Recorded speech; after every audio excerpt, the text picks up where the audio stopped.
Le partage de ce jour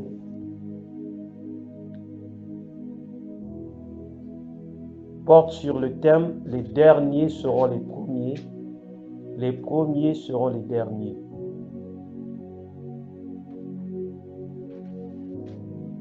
Les derniers seront les premiers et les premiers seront les derniers. Les derniers seront les premiers seront les derniers. Les derniers seront les premiers et les premiers seront les derniers. Cette parole-là ne vient pas de moi, c'est le Seigneur Jésus-Christ qui l'a déjà dit, qui l'a déclaré dans la parole de Dieu. Et à travers ce thème, nous allons essayer de comprendre pourquoi le Seigneur Jésus-Christ dit que les derniers seront les premiers et les premiers seront les derniers. Il s'agit de qui? Il est en train de parler de qui? Pourquoi il parle comme ça? Pourquoi il dit que les derniers seront les premiers et les premiers seront les premiers seront les derniers? Pourquoi le Seigneur Jésus-Christ dit que les derniers seront les premiers et les premiers seront les derniers? Nous allons essayer de comprendre cela. Nous allons essayer de comprendre aujourd'hui, à travers notre partage de ce jour, comment demeurer lorsque on a accepté le Seigneur Jésus-Christ comme Seigneur et Sauveur, lorsque on est né de nouveau, lorsque l'on marche en tant qu'enfant de Dieu, ou lorsque l'on marche en tant que fils de Dieu, comment demeurer dans la parole de Dieu. Parce que quand il dit les premiers seront les derniers et les derniers seront les premiers, c'est par rapport à quelque chose de précis. C'est par rapport à quelque chose de précis. C'est par rapport à la fidélité envers l'Éternel. Alléluia. C'est par rapport à la fidélité envers l'Éternel. Et les passages bibliques que nous allons parcourir aujourd'hui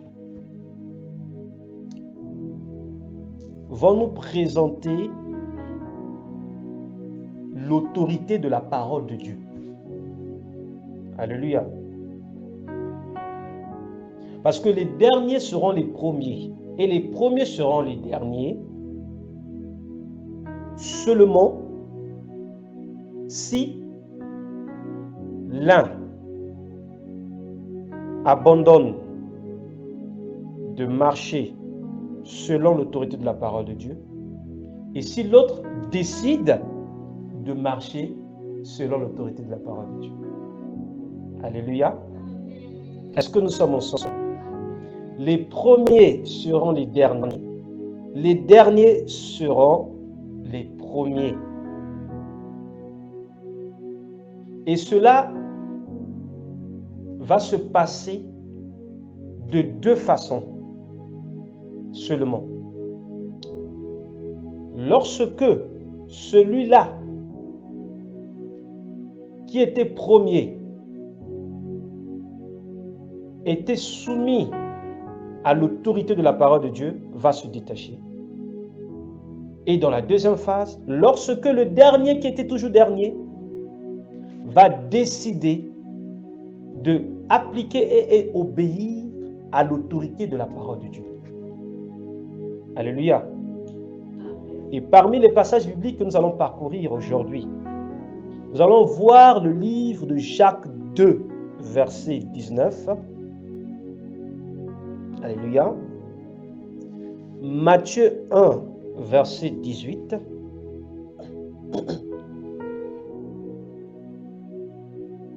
Jean 14, verset 23 à 24.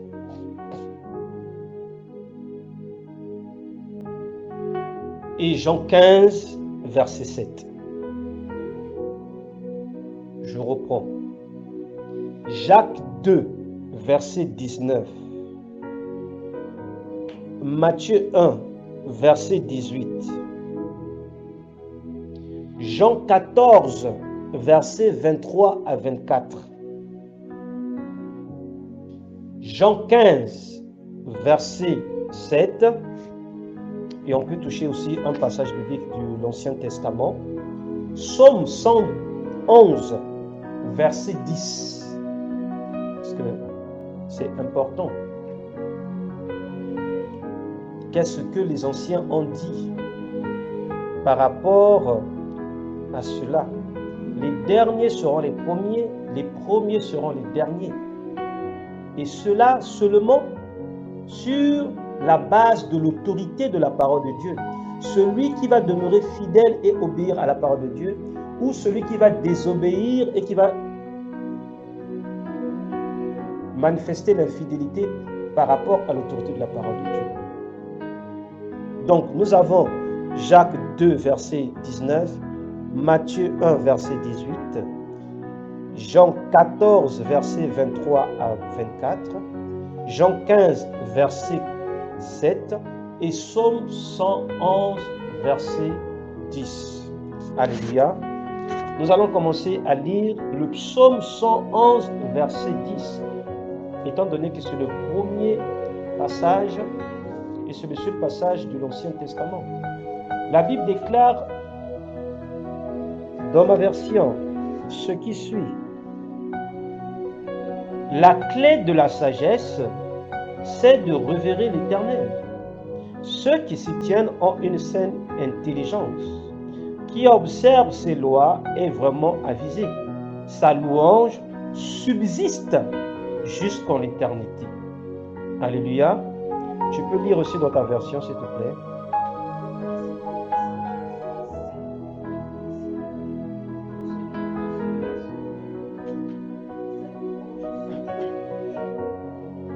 Amen. Je vais encore le lire.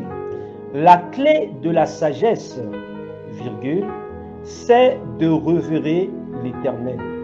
Ceux qui s'y tiennent ont une saine intelligence. Qui observe ses lois est vraiment avisé. Sa louange subsiste jusqu'en l'éternité. Alléluia. Nous allons parcourir le livre de Matthieu 1, verset 18. Matthieu 1, verset 18.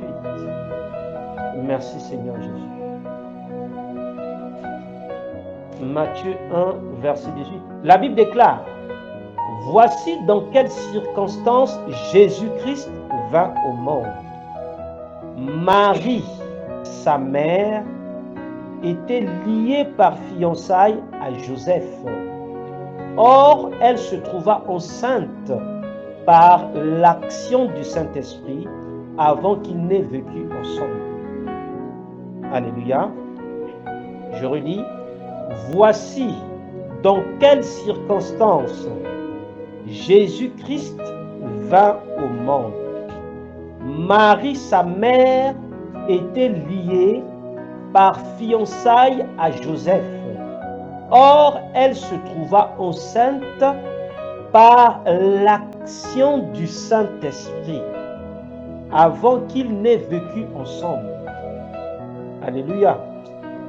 Tu peux aussi lire ça dans ta version, s'il te plaît.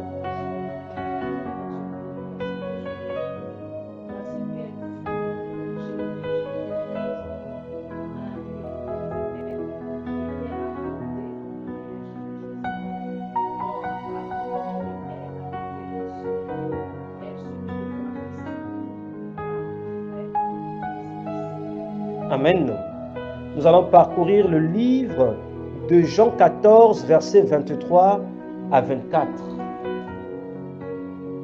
Et nous allons comprendre pourquoi on a commencé par Psaume 111, pourquoi nous avons abordé Matthieu 1, verset 18, pourquoi nous sommes en train d'avancer sur Jean 14, verset 23 à 24, et pourquoi Jean 15, verset 7. Lisons au nom de Jésus, Jean 14, versets 23 à 24. La Bible déclare, Jésus lui répondit, si quelqu'un m'aime, il mettra en pratique ce que j'ai dit. mon Père aussi l'aimera. Nous viendrons tous deux à lui et nous établirons notre demeure chez lui. Mais celui qui ne m'aime pas ne met pas mes paroles en pratique. Or, cette parole que vous entendez ne vient pas de moi. C'est la parole même du Père qui m'a envoyé. Alléluia. Nous pouvons le lire.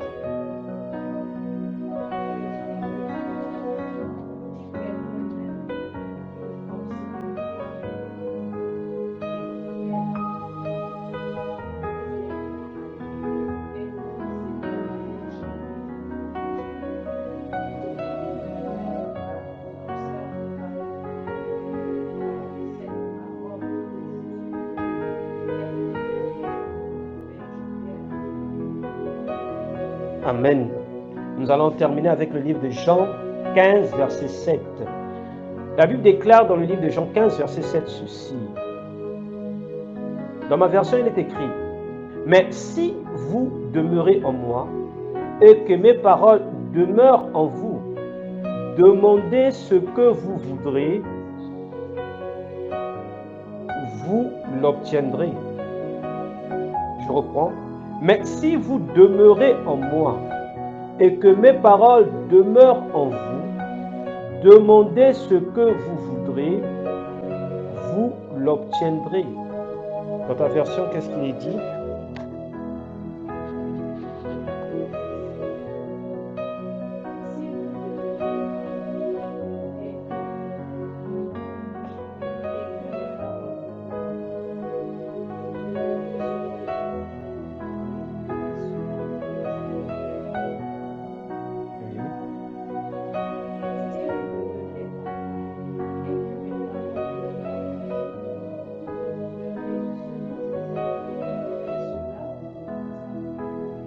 Amen. Nous allons terminer avec le livre de Jacques 2, verset 19. Jacques 2, verset 19. Jacques 2, verset 19. Tiens, je lis. Jacques 2, verset 19. Nous allons parcourir le livre de Jacques 2, verset 19. Qu'est-ce que la Bible nous enseigne à travers le livre de Jacques 2, verset 19? Tu es déjà? Jacques 2, verset 19.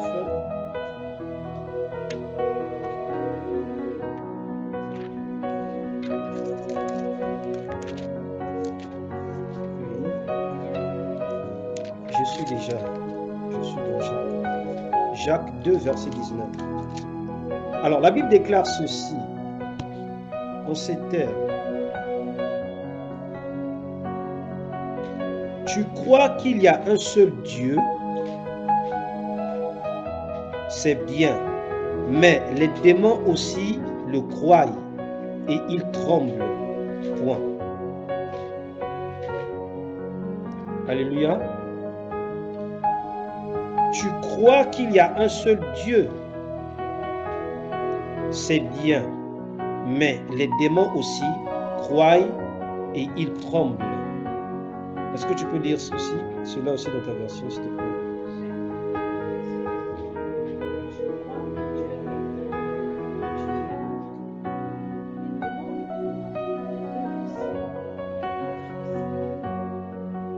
Amen.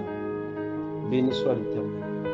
Aujourd'hui, nous allons développer quelque chose qui va toucher et qui touche toutes les générations, que ce soit de 1900, de 2000 et les générations à venir, à travers ce thème.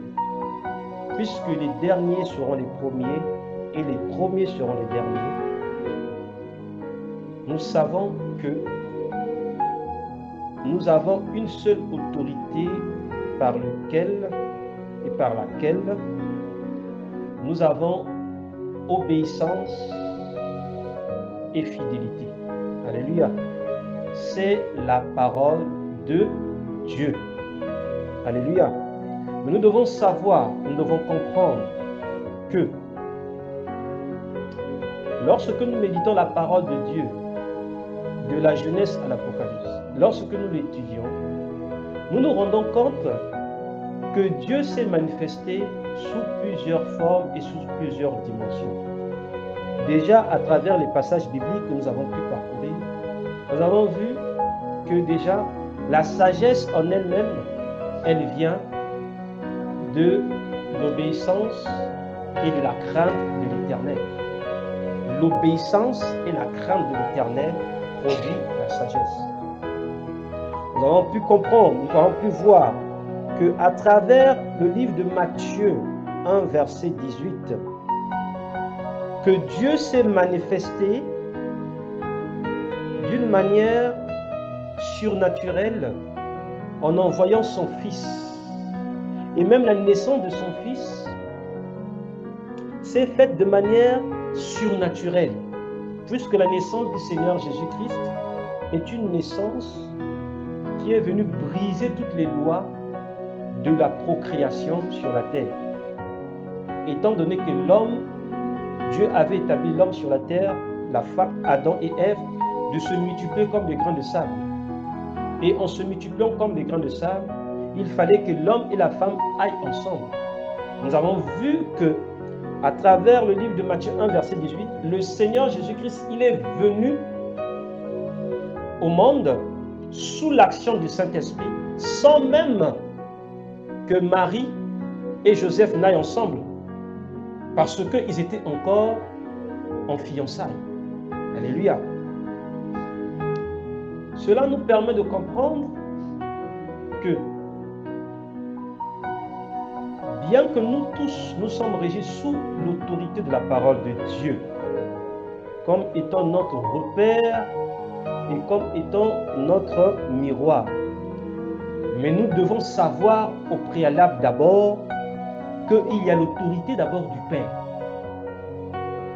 Puisque le Seigneur Jésus-Christ lui-même est en train de le dire dans le livre de Matthieu 14, versets 23 à 24, que tout ce qu'il est en train de nous dire en pratiquant sa parole, ça ne vient pas de lui, mais ça vient du Père. Alléluia. Donc, nous devons comprendre que le Père, qui est le Dieu très haut, c'est le même Dieu, le seul Dieu qui opère sous plusieurs dimensions. Alléluia. Alléluia. Et il y a la dimension du Père. Alléluia. Il y a la dimension du Fils. Alléluia. Il y a la dimension du Saint-Esprit. Alléluia. Il y a la dimension de la parole elle-même. Alléluia. Il y a la dimension du nom de Jésus-Christ. Alléluia. Il y a la dimension du sang de Jésus. Alléluia. Il y a la dimension de l'Église. Alléluia. Et il y a la dimension de nous tous, les croyants. Nous avons présenté comment l'autorité du Dieu très haut opère sur ces dimensions-là. Mais nous, ce qui nous intéresse, pour comprendre que les premiers seront les derniers et les derniers seront les premiers, c'est la dimension de l'autorité de la parole de Dieu. Alléluia. L'autorité de la parole de Dieu, c'est celle qui nous est donnée aujourd'hui d'étudier. Alléluia. Bien que nous savons qu'il y a l'autorité du Père, il y a l'autorité du Fils, il y a l'autorité du Saint-Esprit, il y a l'autorité de la parole de Dieu, il y a l'autorité du nom de Jésus-Christ, il y a l'autorité du sang de Jésus-Christ, il y a l'autorité de l'Église que Dieu a confiée à l'Église. Le Seigneur Jésus-Christ a confié une autorité à l'Église, n'est-ce pas? Il y a l'autorité aussi du croyant. Alléluia. Donc, en quelque sorte, il y en a combien? Il y a 8 autorités. Mais ces 8 autorités-là sont étroitement liées. Alléluia. Sont exercées par le croyant. C'est-à-dire l'autorité que le Père dégage, libère. C'est un pouvoir, n'est-ce pas? C'est un pouvoir de commander. L'autorité à sa base, c'est un pouvoir, n'est-ce pas? L'autorité à sa base, c'est un pouvoir de exercer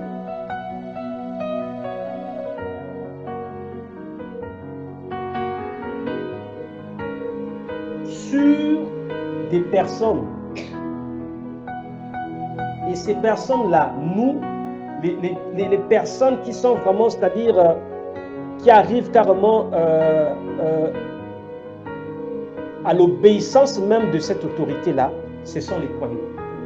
Alléluia. S'il faut établir ça comme étant une forme de pyramide, nous avons l'autorité du Père, l'autorité du Fils, l'autorité du Saint-Esprit. Nous savons que le Père a envoyé le Seigneur Jésus-Christ et c'est sur l'action du Saint-Esprit que le Seigneur Jésus-Christ est né. Le Seigneur Jésus-Christ est le Fils de Dieu. Alléluia. Donc l'autorité du Père, l'autorité du Fils, l'autorité du Saint-Esprit, la parole que le Seigneur Jésus-Christ a donnée, c'est aussi une autorité. Alléluia. Alléluia. Le nom du Seigneur Jésus-Christ est aussi une autorité. Parce que c'est au nom de Jésus-Christ que nous chasserons les démons. Et le nom de Jésus-Christ est au-dessus de tout nom. Tout genou fléchit en son nom et tout l'homme confesse que Jésus-Christ est Seigneur. Alléluia. Il y a aussi l'autorité qui vient du sang de Jésus, car c'est par le sang de Jésus que tous nos péchés sont effacés. Car c'est par le sang de Jésus-Christ que nous avons le pouvoir de détruire les œuvres du diable. Car c'est par le sang de Jésus-Christ que nous sommes guéris, justifiés, rendus non coupables. Il y a aussi l'autorité de l'Église.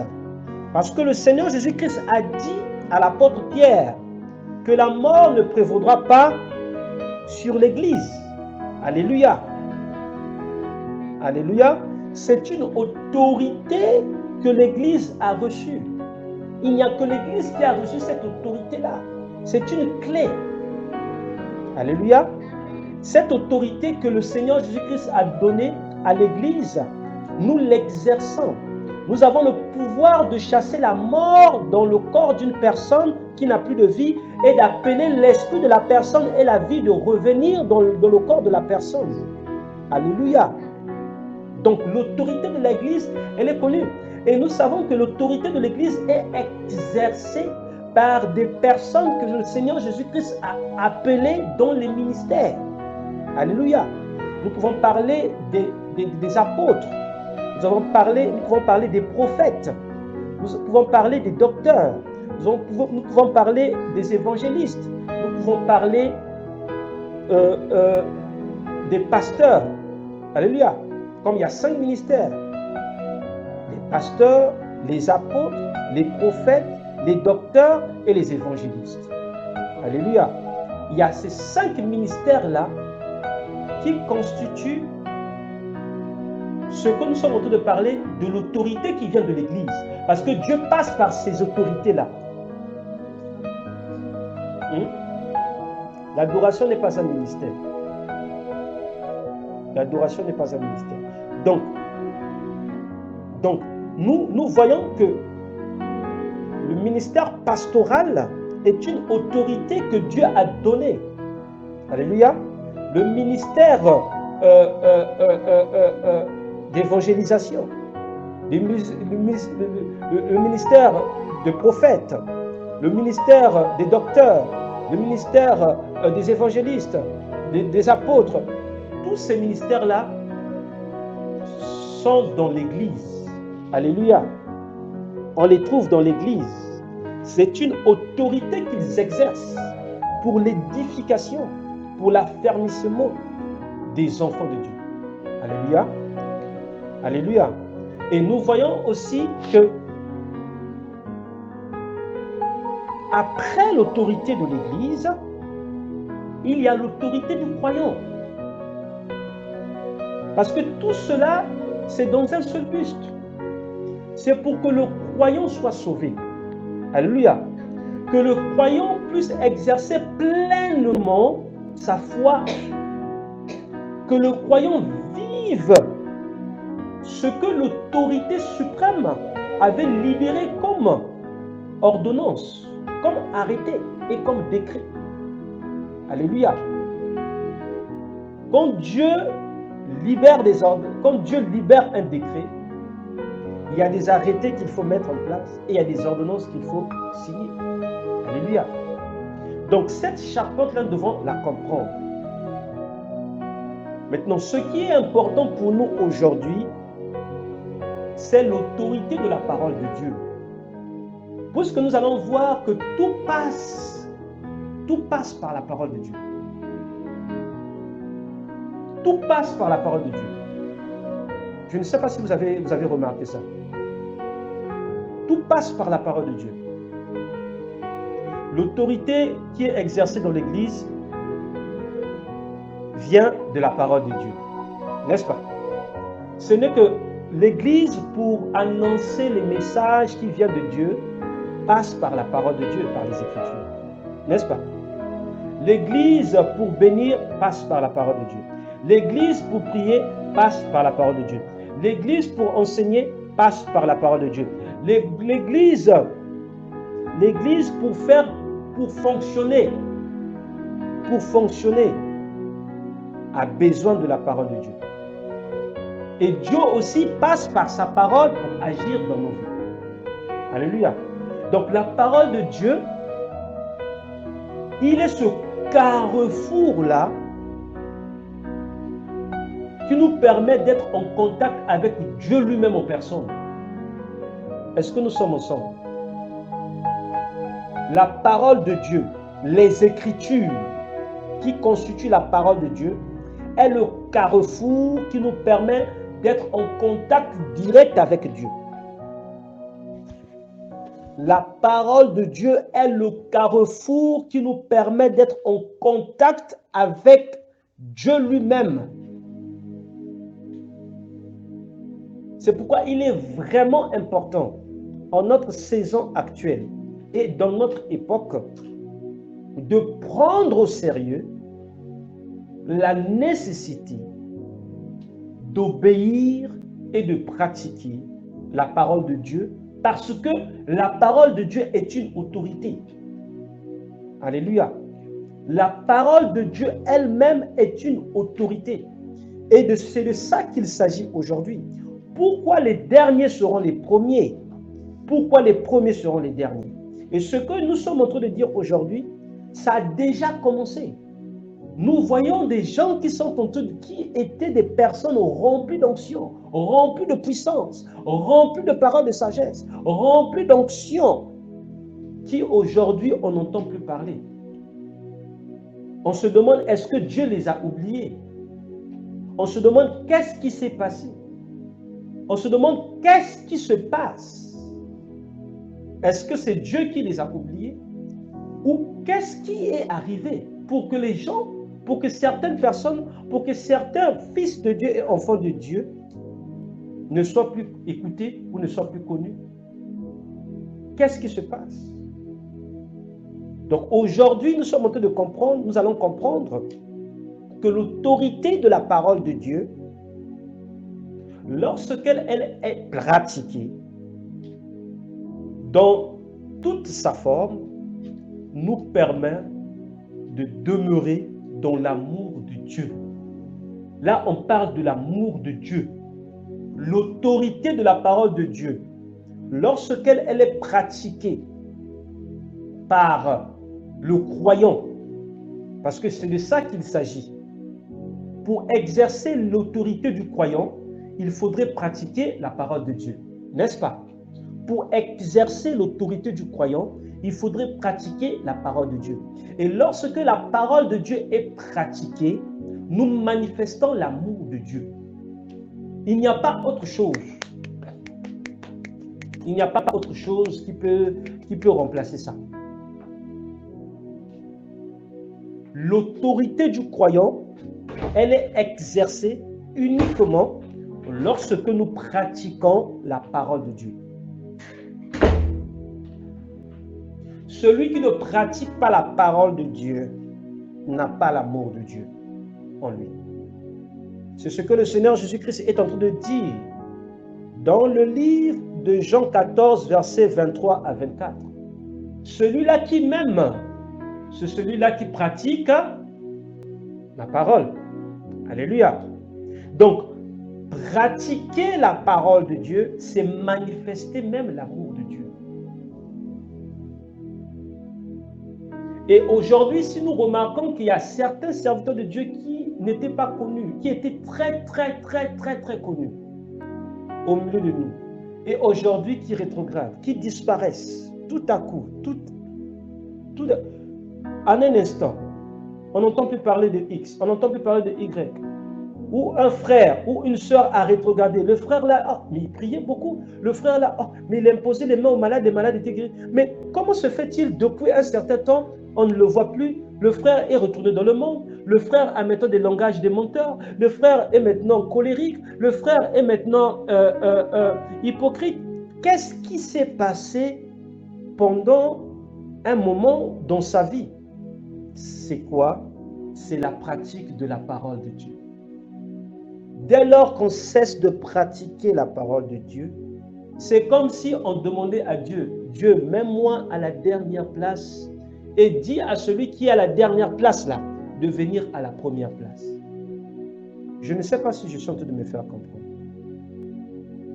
Lorsque on décide de manière volontaire de ne plus pratiquer la parole de Dieu, c'est comme si on demandait à Dieu, Dieu, s'il te plaît, remets-moi à la dernière place. Celui qui était dernier là, ramène-lui à la première place. Puisqu'il y aura toujours les premiers et il y aura toujours un dernier. Alléluia. Il y aura toujours un premier et il y aura toujours un dernier. Que ce soit dans le milieu professionnel, que ce soit dans le milieu familial, que ce soit dans le milieu social, que ce soit dans tous les domaines de la société, il y a toujours un premier et il y a toujours un dernier. Que ce soit quand il s'agit de fonder une famille, il y a toujours un enfant qui naît en premier et il y a toujours un enfant qui naît en dernier. Alléluia. Donc, les derniers seront les premiers seront les derniers. Pourquoi le Seigneur Jésus-Christ a dit cela? C'est parce que celui-là même qui décide de manière volontaire de ne plus pratiquer la parole de Dieu, décide lui-même de se retrouver dernier. Alléluia. La décision de pratiquer la parole de Dieu, c'est un devoir. Alléluia.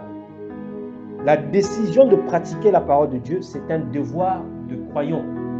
Alléluia. Lorsqu'on décide de ne plus pratiquer la parole de Dieu, de manière consciente et inconsciente, ça se répercute aussi dans sa vie spirituelle, dans sa marche, dans sa manière de penser, dans sa manière d'agir, dans sa manière de parler, dans sa manière de faire. Alléluia. Donc tout est lié. Celui qui décide, je ne veux plus pratiquer la parole de Dieu, décide de ne plus pratiquer l'amour de Dieu. C'est lié. La parole de Dieu est liée à l'amour de Dieu. Alléluia. La parole de Dieu, elle est liée à l'amour de Dieu. Celui qui pratique la parole de Dieu manifeste l'amour de Dieu. Celui qui ne pratique pas la parole de Dieu ne manifeste pas l'amour de Dieu. Puisque nous tous les croyants, nous sommes censés obéir à la parole de Dieu. Alléluia. Nous sommes censés refléter la parole de Dieu dans nos vies, dans notre manière de vivre, dans notre manière de penser, dans notre manière d'agir, dans notre manière de parler. dans notre manière de faire. Celui qui décide de manière volontaire, que ce soit pour une raison, non, je voulais quelque chose et Dieu ne me l'a pas donné au temps convenu, comme je le souhaitais, et je veux me détourner de toi, Seigneur Jésus-Christ, tout en oubliant tout ce que Dieu a fait pour toi depuis ta naissance. C'est toi-même qui décides de te mettre à la dernière place. Est-ce que nous sommes ensemble? C'est comme un téléphone portable. Un téléphone portable aujourd'hui, de 2026, qui a toutes les applications de 2026 et les fonctionnalités les mises à jour. Si aujourd'hui il décide, c'est un exemple simple, pour qu'on puisse comprendre où nous sommes. Aujourd'hui, si la personne décide de ne plus faire des mises à jour de son application WhatsApp, en 2026, décide je ne vais plus utiliser mon téléphone, et je ne vais plus utiliser l'application de WhatsApp. Je vais me déconnecter de l'Internet. Alléluia. Cela dit qu'il n'aura plus les informations sur l'actualité. Cela dit qu'il ne pourra plus recevoir les messages venant des autres. Cela dit qu'il ne pourra plus même communiquer avec les autres. N'est-ce pas? Mais également aussi, l'usage de l'application ne sera plus possible. Pourquoi? Parce que il n'aura plus la connexion. Les mises à jour qui seront faites, il n'aura plus accès à l'application avec toutes ces nouveautés. Alléluia. Donc, 2026 se passe, il n'utilise pas son téléphone avec Internet, il n'utilise pas WhatsApp. 2027, 2028, 2029. 2030, arrivé à 2030, il décide, bon, j'ai réalisé que bon, j'avais mal pensé, tout ce temps que j'ai passé là sans pourtant utiliser WhatsApp, alors qu'avec WhatsApp, je pouvais créer des relations, je pouvais proclamer la parole de Dieu, je pouvais bénir des personnes, je pouvais prier pour des frères et pour des sœurs à distance, je pourrais exhorter un frère ou une sœur, mais tout ce temps-là, qu'est-ce que j'ai fait? La personne décide de prendre son téléphone, de activer la connexion. L'Internet, n'est-ce pas? Quelle est la première chose que le téléphone va demander de faire? La mise à jour. La mise à jour, ça sert à quoi? Être sur la page. Et être sur la page permettra de faire quoi?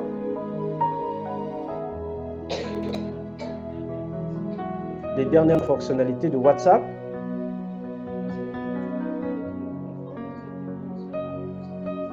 Le téléphone aussi avait besoin de mise à jour. Très bien. Mais maintenant, pour WhatsApp, pour ce qui concerne WhatsApp, comme c'est un canal de communication, est-ce que WhatsApp ne va pas nous demander d'abord de faire une mise à jour? De toute la dernière mise à jour, n'est-ce pas? Avant d'utiliser même ton WhatsApp, WhatsApp va te demander de faire la mise à jour. C'est comme ça aussi en ce qui concerne la parole de Dieu. Alléluia. Est-ce que nous sommes en train de se comprendre? Celui qui décide aujourd'hui de ne plus pratiquer la parole de Dieu, c'est comme s'il met une déconnexion en ce qui concerne l'amour de Dieu. Et quand il décide de ne plus marcher selon l'amour de Dieu, il marche maintenant selon l'amour du monde. Et l'amour du monde, ça conduit à quoi? À la mort. Donc, pendant ce temps à laquelle il est en train de errer comme un papillon dans l'air, dans la société, tout peut lui arriver. Et il n'est pas sous couvert de l'amour de Dieu et de la parole de Dieu. Et ce qui se passe, c'est quoi? C'est que quand la parole de Dieu, qui est l'amour de Dieu, n'est pas appliquée dans la vie d'un enfant de Dieu, la présence de Dieu n'y est pas. Alléluia. La restauration n'y est pas. L'intelligence n'est pas renouvelée. La grâce, la faveur n'y est pas. Tout ce qui vient avec l'amour de Dieu n'y est pas. La manière de prier n'y est plus. Vous allez remarquer que la plupart de ceux qui ne pratiquent pas la parole de Dieu et qui n'ont pas l'amour de Dieu ne savent pas prier. Puisque pour savoir prier, nous devons être en contact avec la parole de Dieu. Étant donné que la parole de Dieu nous dit même que nous-mêmes, nous ne savons pas prier. Mais c'est le Saint-Esprit de Dieu, par des soupirs, nous aide à prier. Alléluia. Sans la parole de Dieu, nous ne pouvons pas savoir comment prier et demander ce qu'il faut à Dieu. Donc, celui qui décide de se détacher de la parole de Dieu, lui-même décide de ne pas pratiquer l'amour de Dieu. Aussitôt, il est coupé de l'amour de Dieu. Et il commence à marcher avec sa propre philosophie. Il y a certains qui vont dire que moi, je n'aime pas des frères, par exemple, qui prient beaucoup. Pourquoi? Parce que dès que je viens vers ce frère-là, le frère-là va me dire, si toi tu as ce problème-là, c'est parce que tu n'as pas prié. Et pourtant, la parole de Dieu dit prier sans cesse. Mais toi, tu dis que le frère qui est en train de te dire de prier, ce qui est arrivé là, c'est parce que tu n'étais pas en intimité avec la parole de Dieu. C'est parce que toi-même, tu as décidé de ne pas être en contact avec la parole de Dieu, que ce qui t'arrive là t'arrive. Toi, tu vois la personne comme étant un problème, alors que le problème, c'est toi-même. Je ne sais pas si je suis de me faire comprendre. Ça, ce n'est que pour l'exemple, pour ce qui concerne la prière. On peut parler aussi pour ce qui concerne le partage. Toi, tu dis que, s'il te plaît, il faut prier pour moi. S'il te plaît, toi, il y a le frère un tel, je lui ai demandé un service, il n'a pas accepté, il ne m'a pas rendu service. Mais ce même frère que tu as demandé le service là, quand le frère là, quand il te sollicite pour te demander des services, tu ne l'aides pas. Mais toi, en ton tour, tu voudrais seulement qu'on t'aide toujours. Alors que la Bible demande qu'il y a plus à donner qu'à recevoir. Tu ne manifestes pas la parole de Dieu. Est-ce que nous sommes en train de nous faire, nous sommes en train de se comprendre?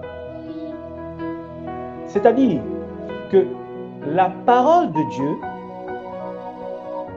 nous permet de manifester pleinement, avec obéissance et fidélité, l'amour de Dieu. Alléluia. La parole de Dieu. Et on ne rendra compte à personne, sinon qu'à Dieu lui-même. Celui qui va venir te juger à cause du fait que tu obéis à la parole de Dieu et que tu es fidèle à la parole de Dieu, celui-là même, il a un problème. Puisque devant Dieu, nous rendrons compte à nos œuvres, à nos actes que nous avons commis sur terre. Alléluia.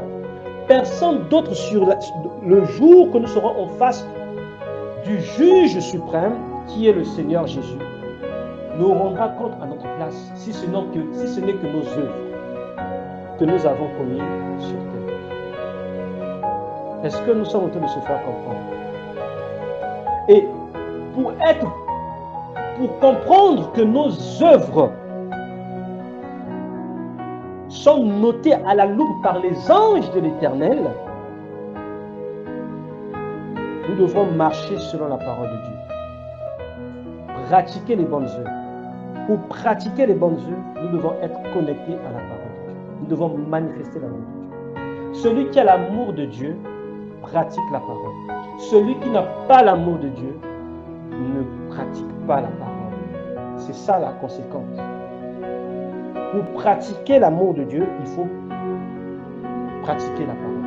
Ce n'est qu'en pratiquant la parole de Dieu qu'on manifeste l'amour de Dieu. Que ce soit le partage, que ce soit la fidélité, que ce soit la douceur, que ce soit l'amour, que ce soit l'amabilité, que ce soit la bonté, que ce soit la compassion, que ce soit la maîtrise de soi.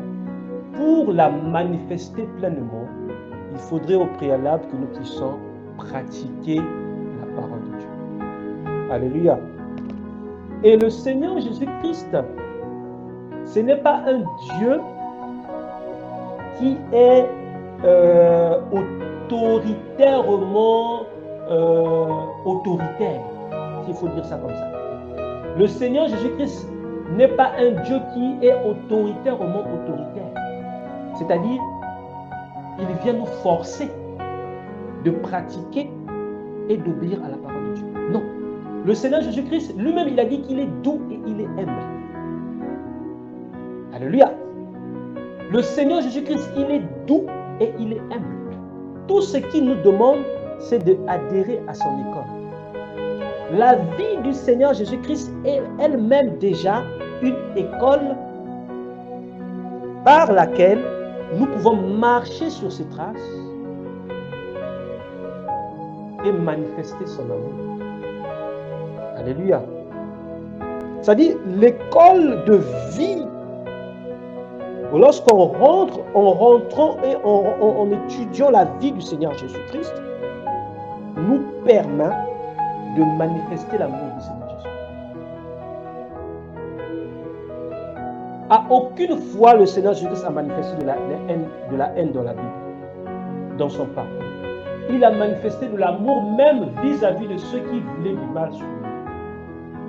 Même jusqu'à la croix, ceux qui l'ont cloué à la croix, il a dit, Père, pardonne-les car ils ne savent pas ce qu'ils font. Donc l'amour de la parole de Dieu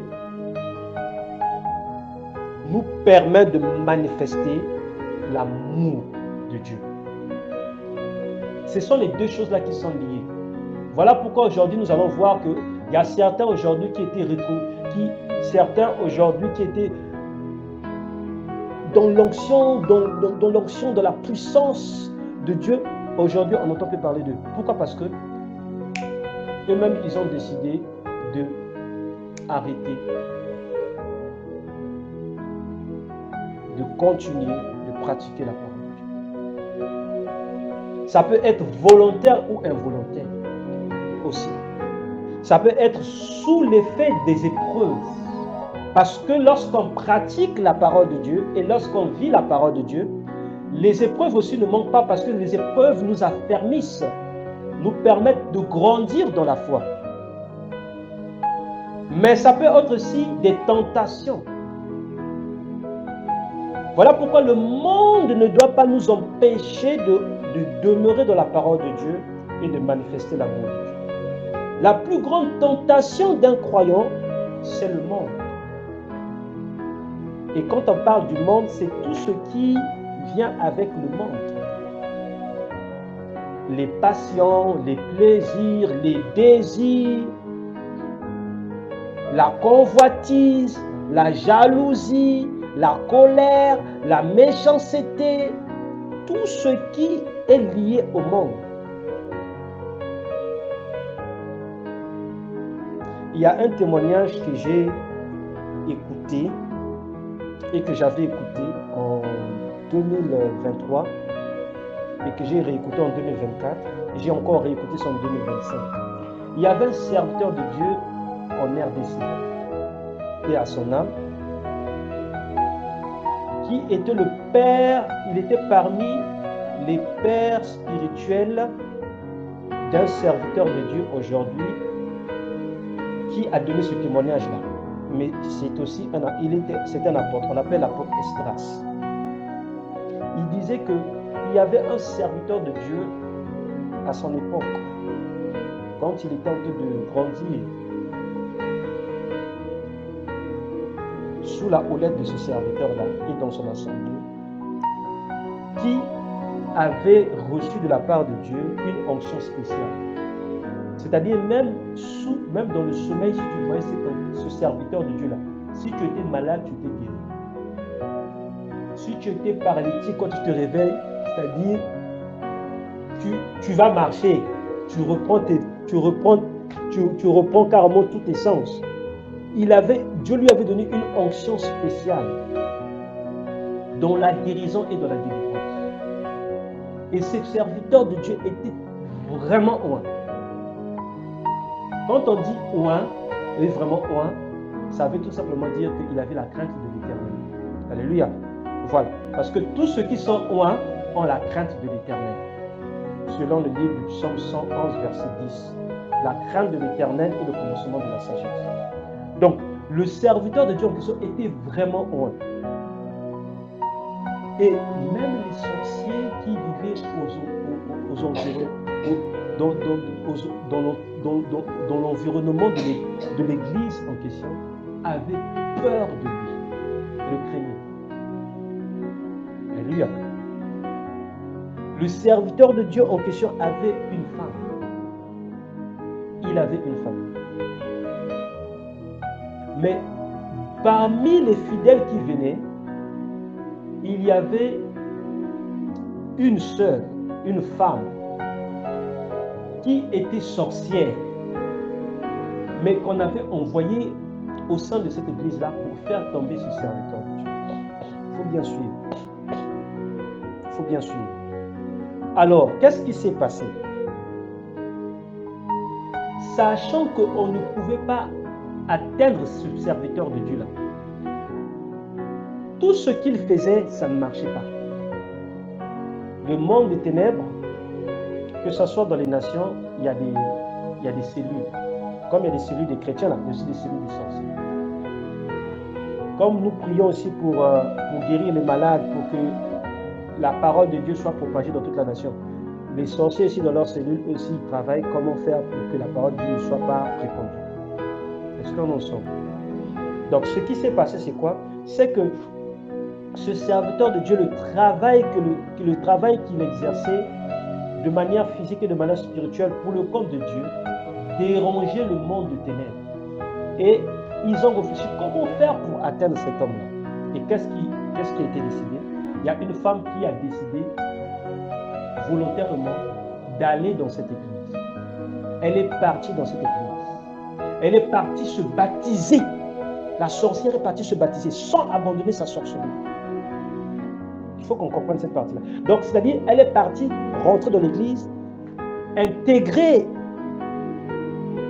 les groupes de l'église de louanges. Est-ce que tu vois? Elle est partie se faire connaître. Donc, on connaissait la sœur au sein de l'église. Mais la sœur en question était pour elle sorcière. Elle était juste envoyée à l'église par le monde des ténèbres pour faire tomber le serviteur de Dieu. Mais le serviteur de Dieu était puissamment rempli de l'onction. Et il fallait réfléchir comment faire pour faire tomber le serviteur de Dieu. Et il a fallu plusieurs événements qui s'est produits. Elle a essayé de toutes les façons, elle n'arrivait pas. Suivons bien, hein? Elle a essayé de toutes les façons, elle n'arrivait pas. La première façon qu'elle a essayé de faire, c'est à partir de son argent. Puisque cette même sœur-là était aussi une femme d'affaires. Elle avait des moyens. Elle investissait dans l'église. Et derrière, elle réclamait ce qu'elle investissait à l'église. Mais ça ne marchait pas. Pourquoi? Parce que l'onction que le Seigneur Jésus-Christ avait déposée sur le ministère détruisait tout ce qu'elle faisait, tout ce qu'elle faisait. Donc même avec l'argent qu'elle venait déposer, elle réclamait ça dans le monde du ténèbres pour faire tomber l'église. Mais ça ne marchait pas. Une personne peut envoûter une personne par de l'argent. Ils ont réfléchi jusqu'au point où elle a eu à se confier au pasteur pour dire, pasteur, je voudrais te rencontrer.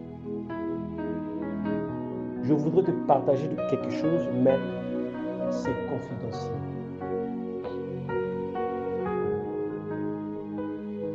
Qu'est-ce qu'elle a eu à dire? Le pasteur va lui dire, ah, dans ce cas, il faudrait repasser le samedi.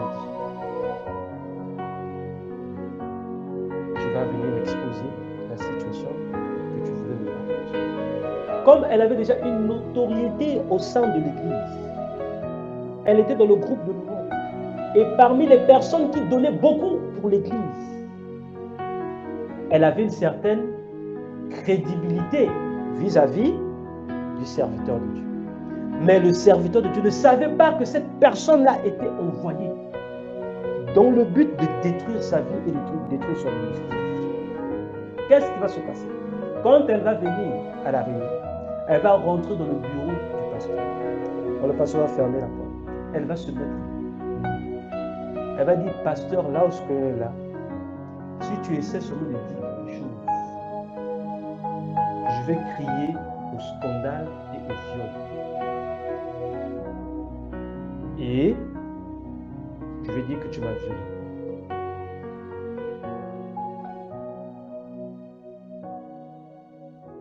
Qu'est-ce qui s'est passé? La dame va forcer au pasteur de partir avec elle. Le serviteur de Dieu qui était loin, qui était rempli du Saint-Esprit, va partir avec cette femme-là.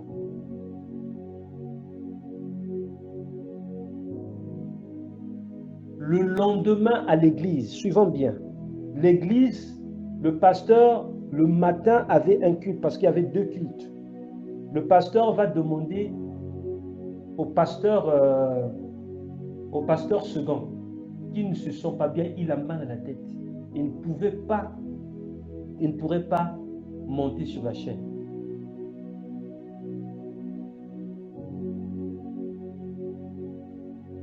Et ce qui va s'en suivre, à 14 heures, le pasteur va sentir que son état est en train de se dégrader. En l'emmenant à l'hôpital, le pasteur va décéder. Est-ce que nous voyons un peu ce qui s'est passé?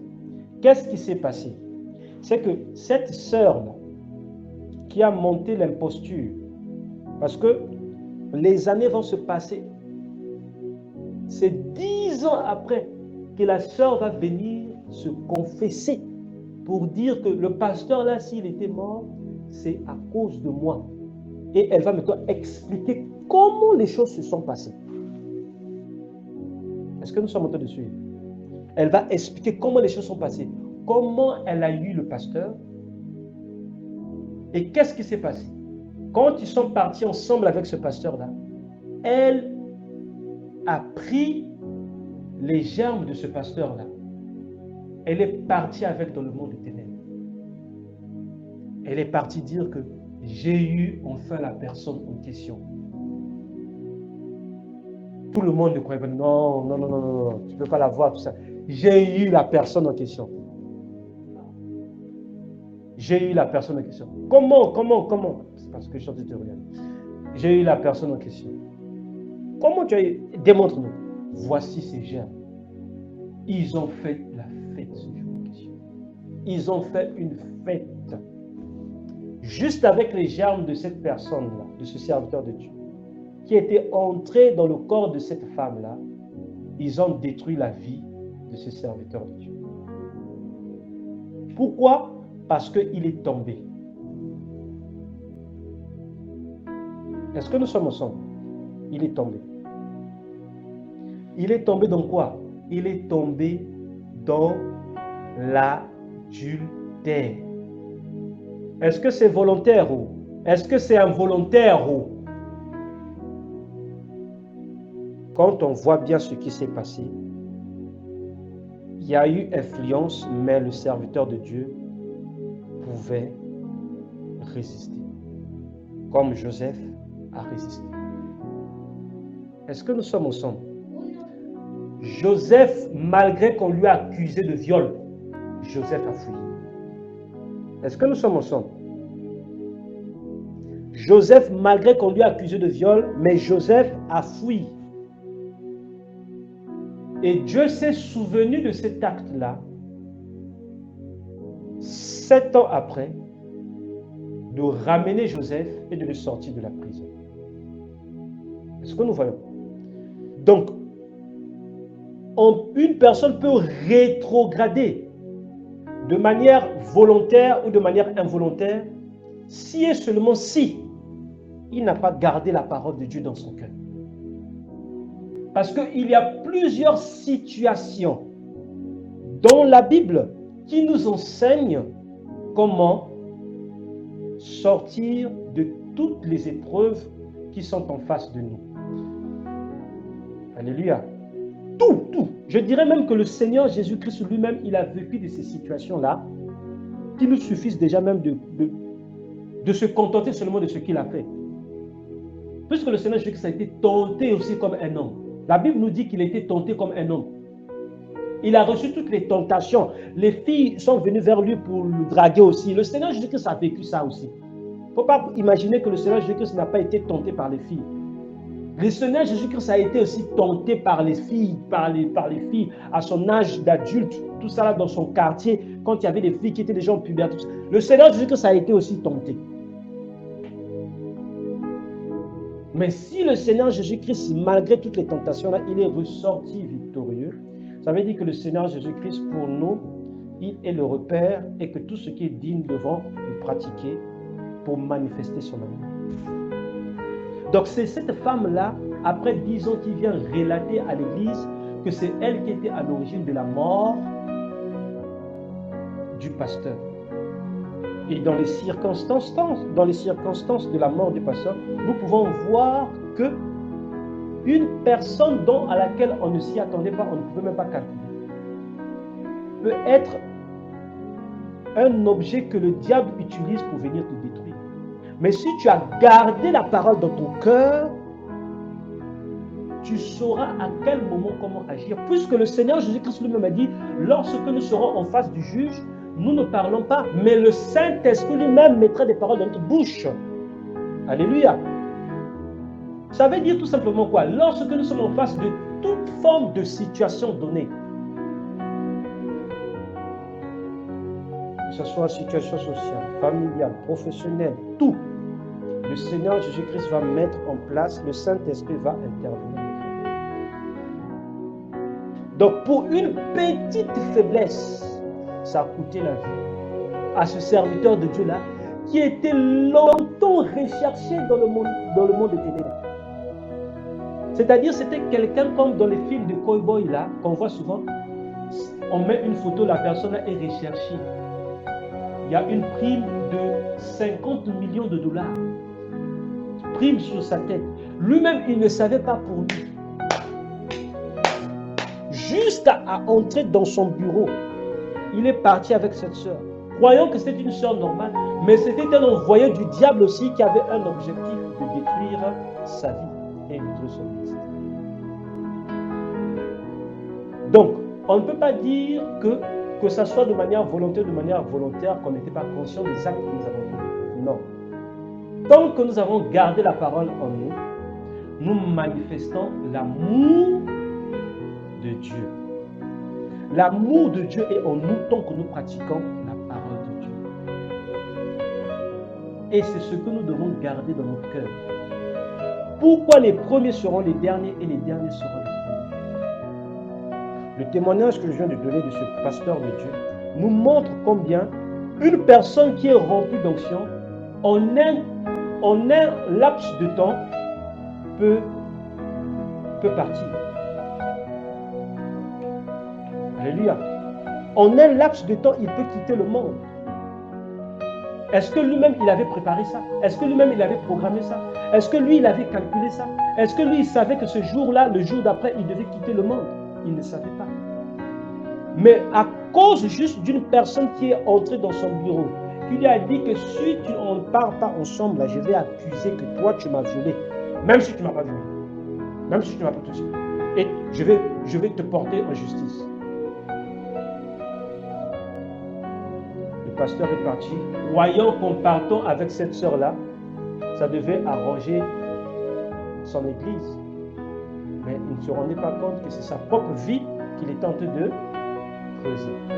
Donc, gardons dans l'esprit que la tentation peut venir sous plusieurs formes, mais celui qui pratique la parole de Dieu, manifeste l'amour de Dieu, ne peut pas tomber. Et le livre de Matthieu 15, versets 24 à 27, ça revient encore. Les vents, la tempête, les fleuves, les pluies sont tombés, mais lui, il n'est pas tombé. Sa maison n'est pas tombée. Pourquoi? Parce que sa foi était appuyée sur le roc, sur Jésus et sur la parole de Dieu. Alléluia. Donc les derniers seront les premiers et les premiers seront les derniers. Lorsque tu es premier, ne te dis pas que la tentation ne peut pas venir. Au contraire, la tentation est plus visible pour celui qui est premier que pour celui qui est dernier. Alléluia. C'est pourquoi il est strictement important de se souvenir de Luc 21, verset 36, quand il dit de veiller et de prier, afin d'échapper à toutes les choses qui arriveront et de paraître debout devant le Fils de l'homme. La seule chose qui nous permet de résister à toute tentation, c'est la vie de prière. Je dis bien, la seule chose qui nous permet de résister à toutes les tentations, c'est la vie de prière. Et le Seigneur Jésus-Christ l'a dit de deux façons, peut-être trois façons. Il a d'abord dit dans Luc 21, verset 36. Il a aussi dit dans Matthieu 21, verset 41. Je crois que c'est ça. Lorsqu'il a dit de veiller et de prier, car l'esprit est faible, car la chair est faible, mais l'esprit est bien disposé. N'est-ce pas? Je crois que c'est Matthieu 21, verset 46, quelque chose comme ça. Veillez et de prier, car la chair est faible, mais l'esprit est bien disposé. La chose, la force qui nous permet d'être debout face à toutes les situations et de résister, c'est la vie de prière. Mais lorsque tu es en face d'une tentation qui est liée à la chair, au sexe, la chose qu'il faut faire, c'est de s'inspirer aussi de ceux qui ont déjà fait cela dans la vie, c'est de fuir. Alléluia. Là, il faut fuir. Là, il faut fuir. Il faut fuir. Une personne qui vient devant toi, qui vient te séduire de toutes les façons, papa va il se mêle de tout. Toi, tout ce que tu as à faire, demi-tour, tu fuis. Si tu restes pour écouter, pour entendre toutes les sauces qu'il va faire sortir, les chapitres qu'il va faire sortir, la mélodie, le zouk qu'il va faire sortir, tu vas tomber dans la tentation et tu vas te retrouver comme ce pasteur-là. Ça, c'est un exemple du pasteur qui est décédé suite au témoignage de l'apôtre Esdras. Ça, c'est ce que moi j'ai écouté. Et j'ai l'habitude souvent d'évangéliser certaines personnes avec ça. Mais nous-mêmes, nous avons vécu ça parmi nos sœurs qui a été victime de ça. Si tu te souviens bien, en 2013. Tu vois, non? Donc ça doit nous parler. Ça doit nous parler. Le diable envoie des personnes dans le but de détruire la vie des enfants de Dieu, sans même que ces personnes-là ne s'aperçoivent que ça là, c'est le diable. Notre sœur, si elle n'avait pas connu cette personne-là ce jour-là, elle serait encore en vie aujourd'hui. Mais en un laps de temps, et ça s'est passé tellement vite. Aussitôt, elle s'est retrouvée à l'hôpital. À l'hôpital, toutefois, elle est décédée. La même semaine, elle est partie. La même semaine, elle est partie. Donc, nous devons faire très, très attention. C'est pourquoi les derniers seront les premiers et les premiers seront les derniers. C'est important de comprendre, de pratiquer la parole de Dieu et de manifester l'amour de Dieu. Celui qui pratique la parole de Dieu manifeste à la même occasion l'amour de Dieu. Puisque la parole de Dieu elle-même, elle est vie. La parole de Dieu elle-même, elle donne la foi, nous l'avons appris. Mais la parole de Dieu aussi, qu'est-ce qu'elle fait dans la vie d'un croyant? Elle apporte la transformation de la vie de ce croyant-là. Il n'y a pas un chrétien qui est né de nouveau, qui a connu Jésus-Christ, qui est resté le même. Ce n'est pas possible. Ce n'est pas possible. On ne peut pas dire qu'on a connu le Seigneur Jésus-Christ et puis on est resté toujours le même. Menteur, voleur, méchant, colérique. Non, ce n'est pas possible. Je ne crois pas à cette histoire-là. Ça veut dire que si la personne est restée toujours le même, comme le Seigneur Jésus-Christ a dit qu'il est le même hier, aujourd'hui, éternellement. Si la personne qui était méchant dans le monde, en croyant au Seigneur Jésus-Christ, il est resté toujours méchant, ça veut dire que celui-là n'a pas connu la parole de Dieu, ne pratique pas l'amour de Dieu et n'a pas été transformé. transformés par la parole de Dieu. Donc les derniers seront les premiers et les premiers seront les derniers. Pourquoi? À cause de la parole de Dieu. Nous devons nous soumettre à l'autorité de la parole de Dieu pour demeurer premier. Demeurer premier. Celui qui persévérera, celui qui va persévérer jusqu'à la fin, le Seigneur Jésus-Christ a dit que c'est celui-là qui sera sauvé. Pas que celui qui va persévérer le premier seulement chaque dimanche. Non. Pas celui qui va persévérer seulement lundi. Non. Pas celui qui va persévérer seulement mardi. Non. Pas celui qui va persévérer seulement mercredi. Non. Pas celui qui va persévérer seulement jeudi. Non. Pas celui qui va persévérer seulement vendredi. Non. Pas celui qui va persévérer seulement samedi. Non. Mais le Seigneur Jésus-Christ dit que celui qui va persévérer jusqu'à la fin, c'est celui-là qui sera sauvé. Donc, il est important pour nous tous, les croyants que nous sommes, de persévérer dans l'obéissance et dans la pratique de la parole de Dieu. Alléluia. Celui qui va persévérer dans l'obéissance et la pratique de la parole de Dieu, c'est celui-là qui sera sauvé. Et le Seigneur Jésus-Christ, ce qu'il a dit, c'est tellement clair, c'est tellement vrai.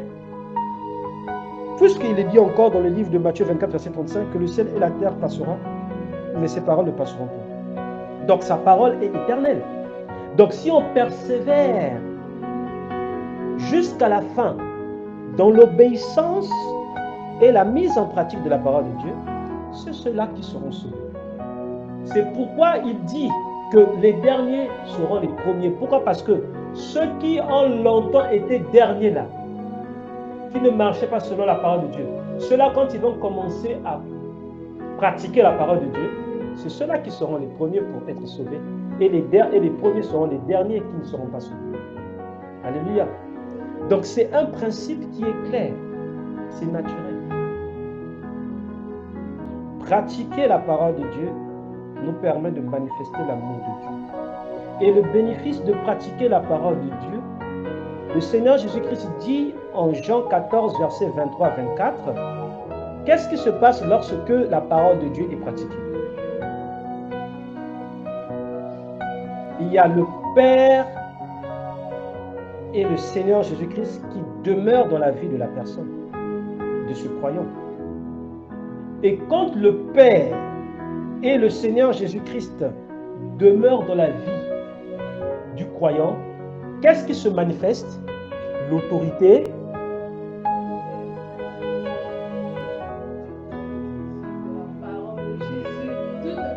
Alléluia. Lorsque nous demeurons dans la parole de Dieu, qu'est-ce qui se passe?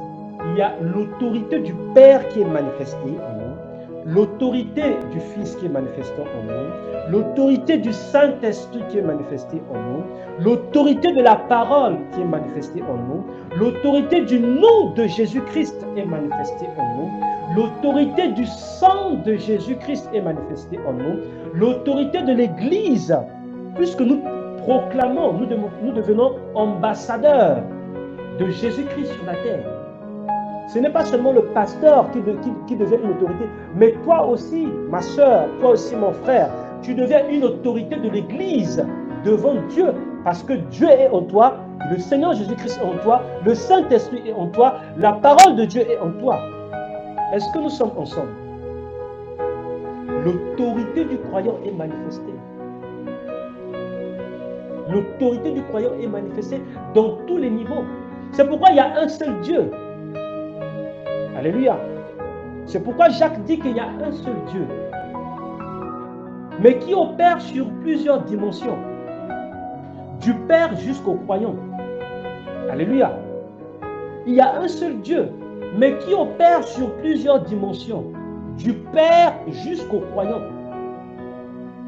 Il n'y a qu'un seul Dieu, mais qui opère sous plusieurs dimensions, du Père jusqu'au croyant.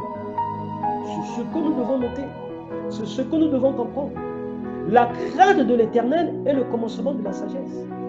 Mais pour demeurer dans cette crainte-là de l'Éternel, nous devons pratiquer la parole de Dieu, nous devons la garder et nous devons la manifester. Nous devons la manifester envers tout le monde. Ce n'est pas seulement envers les chrétiens, envers tout le monde. Pas seulement envers les chrétiens, envers l'inconnu, envers son prochain. C'est de ça qu'il s'agit. Manifester l'amour de Dieu, c'est de manifester l'amour envers tout le monde. Il n'y a pas de choix, il n'y a pas de sélection. Non, c'est envers tout le monde. Quand deux personnes ont faim, c'est deux personnes qui ont faim. Et quand tu as la possibilité de donner et que tu as quelque chose à manger, tu peux donner à ces deux personnes-là et ces deux personnes-là auront le sourire et te diront merci. Que ce soit un arabe, que ce soit un juif, que ce soit un chinois, que ce soit n'importe qui, quand une personne a faim, c'est le ventre qui réclame la faim, n'est-ce pas? Et quand tu donnes à la personne ce dont il a besoin pour manger, la personne te dit merci. Alléluia. C'est un témoignage vivant devant Dieu. Donc les derniers seront les premiers et les premiers seront les derniers parce que l'autorité de la parole de Dieu, pour certains, sera pratiquée, pour d'autres ne seront pas pratiquée. C'est de ça qu'il s'agit. Il n'y a pas autre chose. Il n'y a pas autre chose. Pour pratiquer la vie de sanctification, il faut au préalable marcher selon la parole de Dieu.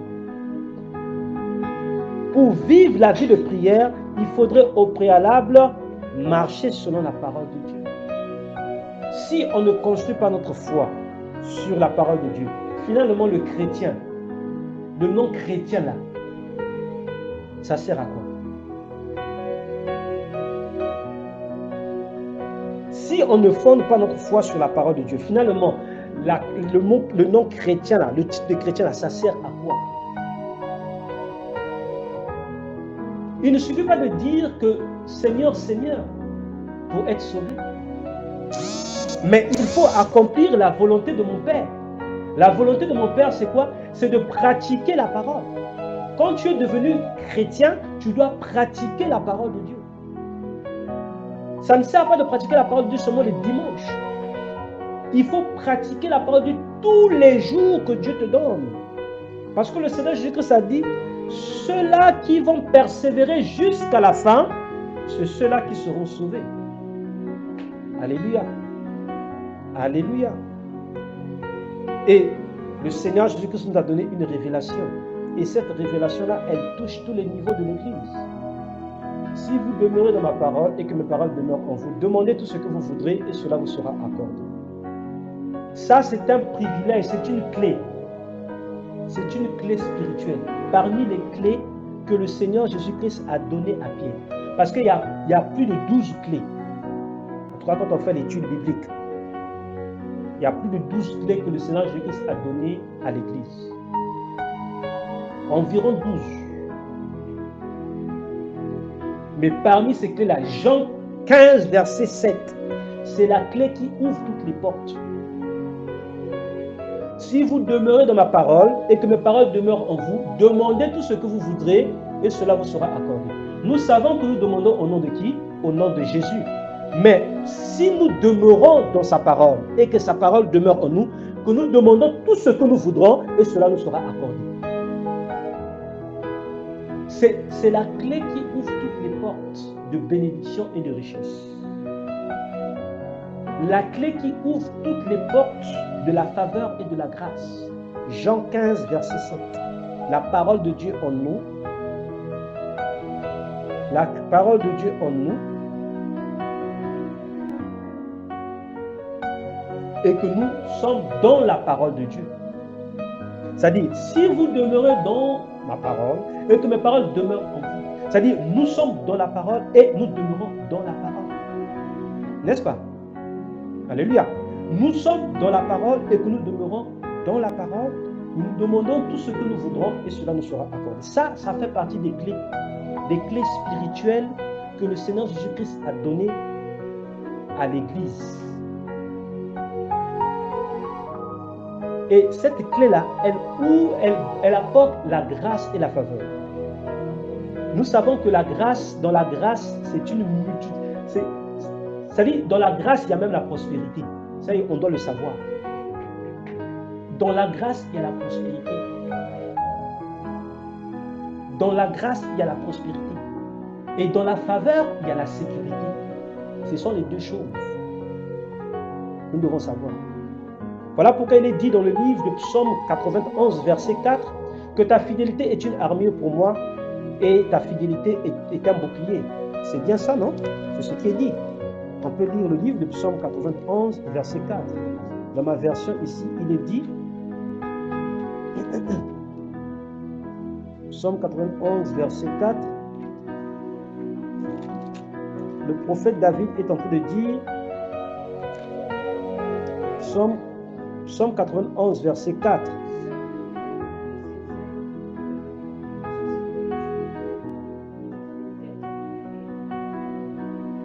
Très bien. Donc, sa fidélité est un bouclier, elle est une armure. Donc, dans la fidélité du Seigneur,